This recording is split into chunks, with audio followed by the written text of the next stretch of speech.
ಬೈಲೊಂಗಲ್ದಾಗ ಪತ್ತೆನವರ್ ಅನ್ಕೊಂಡೆ ನೆನಪಾಗೋದು ಅಡುಗೆ ಎಣ್ಣೆ ವ್ಯಾಪಾರಸ್ಥರು. ಇವರು ಪಾರಂಪರಿಕವಾಗಿ ಸುಮಾರು 50 ವರ್ಷಗಳಿಂದ ಬೈಲೊಂಗಲ್ ಜನತೆಗೆ ಪರಿಶುದ್ಧವಾದ ಕುಷ್ಬಿ ಎಣ್ಣೆ, ಶೇಂಗಾ ಎಣ್ಣೆ, ಕೊಬ್ಬರಿ ಎಣ್ಣೆ ತಯಾರಕರಾಗಿ ಪ್ರಸಿದ್ಧ ಪಡೆದಿದ್ದಾರೆ. ನಮ್ಮ ಪೂರ್ವಜರು ಮರದ ಗಾನದಲ್ಲಿ ಆರ್ಗ್ಯಾನಿಕ್ ಅಡುಗೆ ಎಣ್ಣೆ ತಯಾರು ಮಾಡ್ತಿದ್ರು.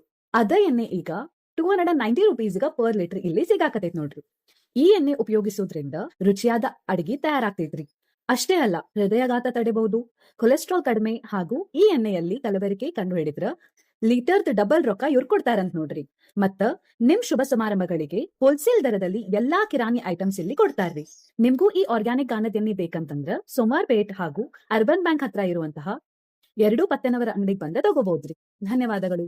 ಕರ್ನಾಟಕದ ನೂತನ ಮುಖ್ಯಮಂತ್ರಿಯಾಗಿ ಡಿಕೆ ಶಿವಕುಮಾರ್ ಅವರು ಜೂನ್ 3ರಂದು ಬೆಂಗಳೂರಿನ ಲೋಕಭವನದಲ್ಲಿ ಪ್ರಮಾಣ ವಚನ ಸ್ವೀಕರಿಸಿದರು. ರಾಜ್ಯಪಾಲ್ ತಾವರ್ ಚಂದ್ ಗೆಹ್ಲೋಟ್ ಅವರು ಅಧಿಕಾರ ಮತ್ತು ಗೋಪ್ಯತೆಯ ಪ್ರಮಾಣ ವಚನ ಬೋಧಿಸಿದರು. ಇದರೊಂದಿಗೆ ಡಾಕ್ಟರ್ ಜಿ ಪರಮೇಶ್ವರ್ ಉಪಮುಖ್ಯಮಂತ್ರಿಯಾಗಿ ಮತ್ತು 12 ಮಂದಿ ಶಾಸಕರು ಸಚಿವರಾಗಿ ಪ್ರತಿಜ್ಞಾವಿಧಿ ಸ್ವೀಕರಿಸಿದರು. ಸತ್ಯ, ಶ್ರಮ, ಹೋರಾಟ ಮತ್ತು ಜನಪರ ಕಾಳಜಿಗೆ ಮತ್ತೊಂದು ಹೆಸರೇ ಆಗಿರುವ ಕರ್ನಾಟಕ ರಾಜಕಾರಣದ ಚಾಣಕ್ಯ ಶ್ರೀ ಡಿಕೆ ಶಿವಕುಮಾರ್ ಅವರು ಕರ್ನಾಟಕದ ನೂತನ ಮುಖ್ಯಮಂತ್ರಿಯಾಗಿ ಅಧಿಕಾರ ಸ್ವೀಕರಿಸುತ್ತಿರುವ ಈ ಶುಭ ದಿನಕ್ಕೆ ಐತಿಹಾಸಿಕ ದಿನವೆಂದು ಹೇಳಬಹುದು.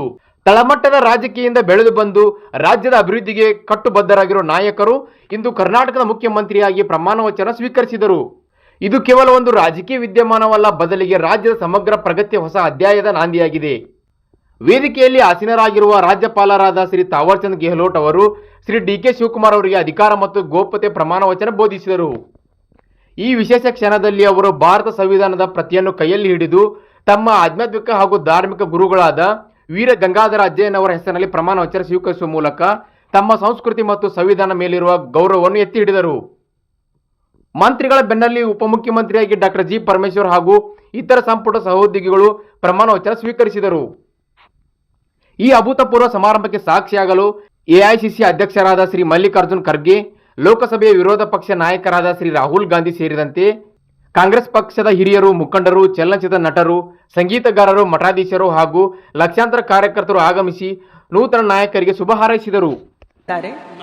ನಾನು ಡಿಕೆ ಶಿವಕುಮಾರ್ ಎಂಬ ಹೆಸರುವಾದ ನಾನು ಕರ್ನಾಟಕ ರಾಜ್ಯದ ಮುಖ್ಯಮಂತ್ರಿಯಾಗಿ ನನ್ನ ಪರ್ಯಾಲೋಚನೆಗೆ ತರಲಾಗುವ ಅಥವಾ ನನಗೆ ತಿಳಿಯದೇ ಬರುವ ಯಾವುದೇ ವಿಷಯವನ್ನು ರಾಜ್ಯದ ಮುಖ್ಯಮಂತ್ರಿಯಾಗಿ ನನ್ನ ಕರ್ತವ್ಯವನ್ನು ಮುಕ್ತ ನಿರ್ವಹಣೆಯ ಅಗತ್ಯವಾಗುವುದೆಂದು ಸಂದರ್ಭದಲ್ಲಿ ಅಲ್ಲದೆ ಅನಾತ್ಯ ಯಾರೇ ವ್ಯಕ್ತಿಗೆ ಅಥವಾ ವ್ಯಕ್ತಿಗಳಿಗೆ ಪ್ರತ್ಯೇಕವಾಗಿ ಅಥವಾ ಪರೋಕ್ಷವಾಗಿ ತಿಳಿಸುವುದಿಲ್ಲ ಅಥವಾ ಬಹಿರಂಗಪಡಿಸುವುದಿಲ್ಲ ಎಂದು ನನ್ನ ಅಜ್ಜನ ವೀರ ಗಂಗಾಧರ ಅಜ್ಜರ ಹೆಸರಿನಲ್ಲಿ ಪ್ರಮಾಣ ಮಾಡುತ್ತೇನೆ. ಶ್ರದ್ಧಾಪೂರ್ವಕವಾಗಿ ಪ್ರತಿಜ್ಞೆಯನ್ನು ಮಾಡುತ್ತೇನೆ.